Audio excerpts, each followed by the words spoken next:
Pemirsa, Masjid Tua atau Masjid Kuba dibangun saat masuknya periode Islam klasik Nusantara di Kesultanan Buton oleh Sultan Muhammad Idrus Kaimuddin pada abad ke-18. Usia masjid ini sudah hampir 200 tahun dan hingga saat ini masih digunakan warga.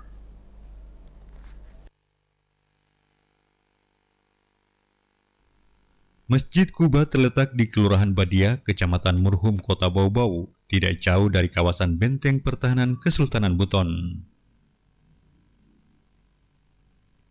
Masjid Kuba adalah masjid kelima di Pulau Buton, dibangun pada zaman Kesultanan Buton ke-29, Muhammad Idrus Kaimuddin tahun 1825 Masehi. Masjid ini pernah menjadi pusat pengkaderan pengurus Masjid Agung Kesultanan Buton. Awalnya masjid ini hanya sebuah musala bagi sultan dan keluarganya. Namun karena populasi penduduk semakin bertambah, masjid ini pun digunakan masyarakat umum.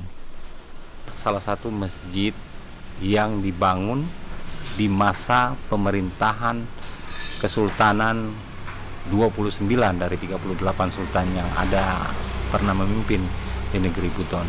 Siapa dia? Dia adalah Muhammad Idrus Kaimuddin.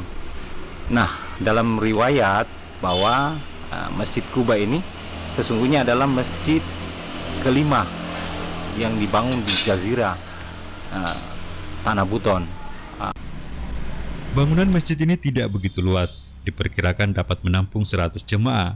Untuk menampung jemaah, halaman masjid dipugar. Masjid Kuba tidak memiliki beduk seperti masjid tua lain di Buton. Hal ini karena masjid ini mencontoh Masjid Kuba di Madinah, Arab Saudi. Saat waktu azan pun, muazim naik ke atas tangga untuk mengumandangkan azan. Di sekitar masjid terdapat banyak makam, salah satunya makam Sultan Buton ke-29.